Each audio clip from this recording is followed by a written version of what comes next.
ഇന്ന് നമ്മൾ ഏറ്റവും നല്ല സിമ്പിളായിട്ടുള്ള ഒരു റെസിപ്പിയാണ് ഉണ്ടാക്കുന്നത്. ഈ ചൂട് സമയത്ത് നമുക്ക് എത്ര വെള്ളം കുടിച്ചാലും ജ്യൂസ് കുടിച്ചാലും ഒന്നും മതിയാവത്തില്ല. അത്രയും കഠിനമായിട്ടുള്ള ഒരു ചൂടാണ്. ഈ ഒരു സമയത്ത് നമുക്ക് വൈറലായിട്ടുള്ള ഈ ഒരു സർബത്ത് ഉണ്ടാക്കി നോക്കാം. ആദ്യം നമുക്ക് കുറച്ച് കസ്കസ് സോക്ക് ചെയ്യാനായിട്ട് മാറ്റി വെക്കാം. കുറച്ച് വെള്ളം ഒഴിച്ചിട്ട് നല്ലപോലെ ഒന്ന് മിക്സ് ചെയ്തിട്ട് അങ്ങ് മാറ്റി വെക്കുക.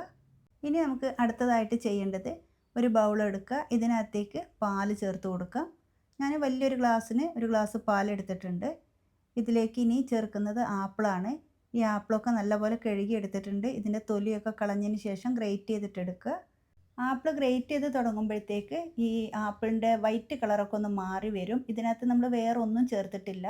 ഇത് നമുക്ക് പാലിലേക്ക് ചേർത്ത് കൊടുക്കാം. ഇനി നമ്മൾ ഇതിനകത്തേക്ക് ചേർക്കുന്നത് കണ്ടൻസ്ഡ് മിൽക്കാണ്. പഞ്ചസാരയൊന്നും ചേർക്കരുത്. ആവശ്യത്തിന് കണ്ടൻസ്ഡ് മിൽക്ക് ചേർത്ത് കൊടുക്കുക. അതിനുശേഷം നമ്മൾ സോക്ക് ചെയ്ത് വെച്ചിട്ടുള്ള ഈ കസ്കസും കൂടെ ചേർത്ത് കൊടുക്കുക. ഇത്രയേ ഉള്ളൂ. നമ്മുടെ നഫ്രത്ത് കാ സർബത്ത് റെഡി ആയിട്ടുണ്ട്. നല്ല തണുപ്പോട് കൂടിയിട്ട് വേണം കുടിക്കാനായിട്ട്. നല്ല രുചിയാണ് ഇത് കുടിക്കാനായിട്ട്. നിങ്ങൾ ട്രൈ ചെയ്യാത്തവരാണെങ്കിൽ എന്തായാലും ട്രൈ ചെയ്ത് നോക്കുക. വീഡിയോ ഇഷ്ടമായി ലൈക്ക് ചെയ്യാനൊന്നും മറന്നു പോകരുത്. പുതുതായിട്ട് നമ്മുടെ ചാനൽ കാണുന്നവരുണ്ടെങ്കിൽ ഒന്ന് സബ്സ്ക്രൈബ് കൂടെ ചെയ്തേക്കണം കേട്ടോ. അടുത്തൊരു വീഡിയോയിലൂടെ വീണ്ടും കാണാം.